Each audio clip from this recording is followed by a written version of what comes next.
Frente Amplio, siempre tejedor de la unidad, y yo, como soy medio atrevido, como le digo a él, el flaco Agassi, que además es mi vecino, y si hubiera sabido le garroñaba el viaje para acá. Bueno, es un gusto, ni hablar, compañeros, venimos de lejos y vamos lejos. Yo creo que los dos compañeros lo marcaban. Uruguay en muchos casos es un laboratorio muy complejo, muy interesante de la realidad económica, política e ideológica en América Latina y en el mundo. Yo no sé si será por algunas influencias de larga duración, desde la gesta artiguista, esa mistura que implica el pueblo oriental, esa rebeldía del criollo cimarrón, misturada con las corrientes emigratorias del movimiento obrero europeo, muchas veces corridos de allá de Europa, de los distintos procesos revolucionarios. Estamos trabajando en la minería desde el punto de vista de organizar los trabajadores y nos enteramos que la primera huelga en América Latina fue acá en Minas de Corrales. Y habían venido expulsados de Europa obreros comuneros que habían estado justamente en la Comuna de París. Y habían ahí algunos apellidos que se expresaron en huelgas. Dicen, habría que mirarlo, ahí le estamos pidiendo a la Facultad de Humanidades un estudio, que en realidad antes que los mártires de Chicago hubieron fusilamientos aquí en Minas de Corrales de esa huelga, que queda ahí, esas cosas quedan subyacentes en las generaciones. Y bueno, ese laboratorio de la unidad de la clase obrera, del debate, la firmeza, la confrontación de ideas, como decía Jorge, pero ese sentido unitario expresado en los trabajadores, claro, requerido por la necesidad de tener unidad de acción frente al capital, y en un proceso de experiencia, el Congreso del Pueblo, la unidad de la izquierda sin exclusiones, nuestras herramientas también político-ideológicas, todo lo que se ha avanzado. ¿Qué decir? Si el objetivo aquí de la dictadura del capital financiero, que además no fue casual, en el 64 hubo un golpe de Estado en Brasil, después pasó lo que pasó en Chile, en Uruguay, en Argentina, es decir, en todo el cono sur de América Latina, una dictadura para frenar el proceso de acumulación de fuerza. Si no logró la forma más sangrienta del Estado terrorista, abierto y descarado del capital financiero, frenar la acumulación de fuerza, y hoy estamos en el gobierno, la verdad, cuánto hemos avanzado. Yo que se lo podemos decir en carne propia. Nuestra fuerza política, el Frente Amplio, se puede presentar en la escena nacional como siendo la protagonista de los mejores gobiernos, digamos, desde la gesta artiguista a la fecha. Sin duda alguna, otra sensibilidad. Consejo de salario, libertad sindical, plan de emergencia con una sensibilidad para tratar de organizar políticas que saquen de la exclusión más aberrante a cientos de miles, sistema nacional integrado de salud, inicio de un proceso de reforma tributaria que ya tuvo su primer momento y a su vez va a seguir avanzando, generación de políticas donde ya el discurso no es la mejor política industrial es la que no existe, sino intervención del Estado en regular, mejorar las cosas, en fin, un panorama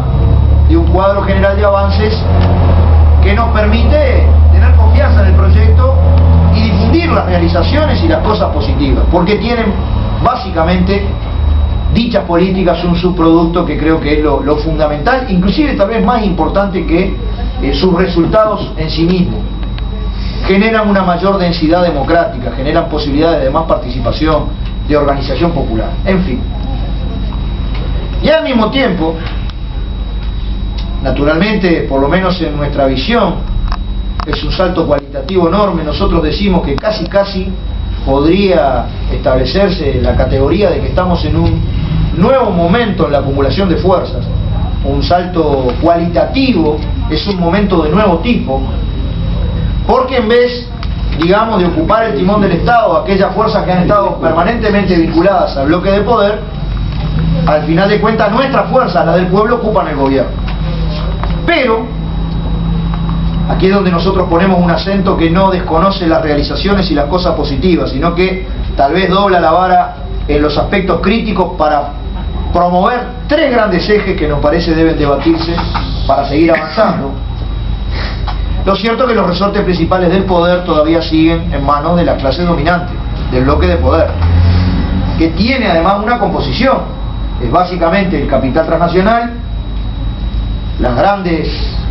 empresas concentradas que controlan exportaciones e importación, el papel de la propiedad de los grandes medios masivos de comunicación, que decir, si está en discusión la baja de la edad de imputabilidad de los menores, en vez de la baja de la edad para incluirlo e integrarlo, si sale mucho más en la prensa que Bordaberry está juntando firmas, en vez de que la UNRWA organizó una cosa de que los gurises con penas ya sustitutas entraran a trabajar en una fábrica, se mezclaran con los trabajadores, empezaran a experimentar las 8 horas, la marcada tarjeta. Bueno, evidentemente que el poder, a pesar de todo lo que hemos avanzado, no está en manos del pueblo. Y yo diría que en toda esta discusión hay 3 grandes cuestiones que debemos interrogarnos, digamos, para ir generando las condiciones, no con voluntarismo, no con, digamos, vociferar, no con verborragia, sino con un trabajo paciente, consecuente en la correlación de fuerzas, que es en última instancia lo que permite o no las medidas de política.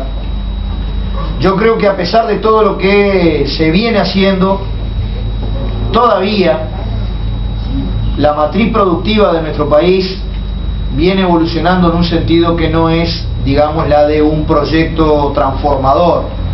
que en su origen fundacional tenía un sentido antiimperialista, antioligárquico, pero con independencia de los nombres, que buscaba la emancipación nacional, que buscaba en definitiva la superación de la dependencia. Si uno mira el cuadro de nuestra economía, bueno, básicamente el 87% de nuestras exportaciones son productos primarios o intensos en recursos naturales. Es una matriz productiva básicamente especializada en productos primarios o muy intensos en recursos naturales, sin demasiada industrialización,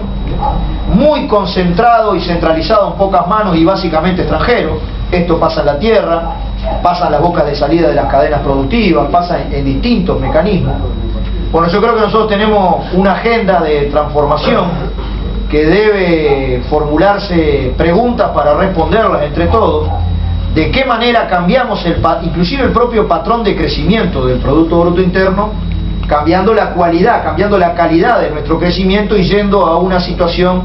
que nos permita, porque es muy vulnerable la situación internacional, que nos permita básicamente ir a un concepto de generación de puestos de trabajo más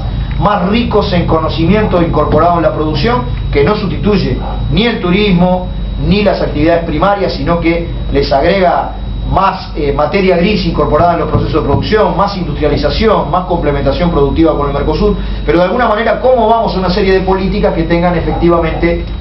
pensar en cambiar la matriz productiva en un camino de industrialización genuina con nuestros hermanos de América Latina.